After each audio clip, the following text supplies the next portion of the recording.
suami istri yang kemudian saya tunanetra gitu ya, disabilitas yang mempunyai seorang putri yang kemarin sempat menjadi berita kalau mau mendaftar ke sekolah negeri, SMA negeri gitu, tapi karena ya mungkin proses administrasi dan seperti kita lah kalau namanya PPDB ini setiap tahun selalu berulang ada banyak hal yang menjadi keluhan orang tua dan sebagainya, dan kami menyadari bahwa SMA ini kan bukan kewenangan dari pemerintah Kota Semarang, sehingga kami mencari solusi untuk bagaimana anak ini tetap bisa sekolah dan sesuai dengan hatinya. Karena anak-anak sekarang ini kan nggak bisa dipaksain gitu. Kayak tadi sebenarnya kan sudah diterima di SMK negeri, tapi kita nggak mau karena pengen SMA gitu ya. Sehingga ini sambil menunggu kalau tidak bisa diterima di SMA negeri, tapi tadi Vita sudah mau untuk sekolah di SMA mahasiswa gitu yang swasta, sehingga kami kan di Kota Semarang ini kan punya program namanya Gerbang Harapan. Jadi itu adalah program menjadi orang tua asuh gitu ya, atau orang tua angkat, tapi kalau saya bilang sih orang tua asuh gitu ya, untuk kebutuhan anak-anak untuk pendidikan. Jadi program Gerbang Harapan ini tidak harus semuanya. Jadi umpamanya kita punya tetangga atau punya saudara atau mungkin punya kolega lah gitu yang membutuhkan, katakanlah dia sudah sekolah negeri tapi butuh untuk beli tas atau beli alat-alat tulis, itu bisa, makanya rutin setiap bulan bisa memberi atau uang saku, karena namanya anak-anak ini kan ya pengen jajan dan sebagainya.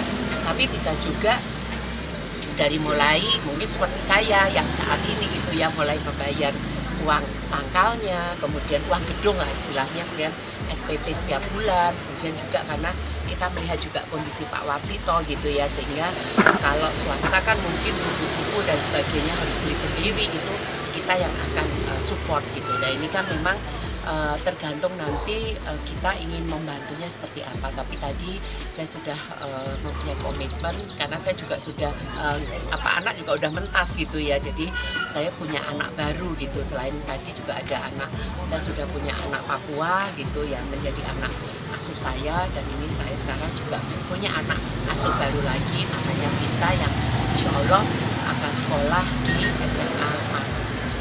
Kalau untuk kebutuhan kan Pemprov sudah menjamin selama 3 tahun dijamin pemerintah provinsi. Nah, ini berarti diambil alih kita. Ya nanti kita bisa kita bisa bagi-bagilah sinergi gitu, maksudnya kalau nanti di pemerintah ini apa gitu kan, mungkin bantuannya bisa macam-macam, mungkin bisa saja SPP ya, nanti saya berbagi untuk kebutuhan bulanannya, umpamanya ya tadi transport, karena kalau mahasiswa ini kan ada di mana, di Sukun, Banyumanik, pasti kan butuh nih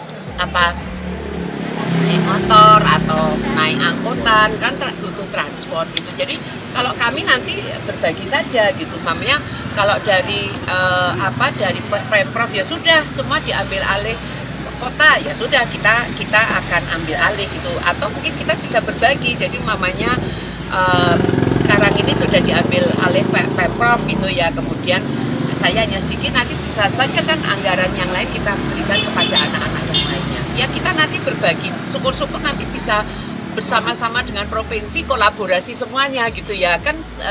Mungkin masih ada Vita-Vita yang lainnya yang memang perlu disupport. Ini kan baru ketemu satu, tapi moga-moga semuanya nanti bisa bisa diselesaikan terkait dengan PPDB ini.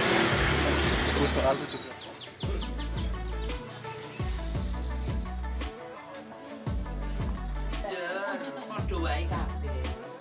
Semua itu terus saya bilang kan kamu yang itu, terus biar ini dulu lah Pak Kadis dulu gitu. Terus ini saya kebetulan sehat-sehat selalu, ini nanti kamu tunggu.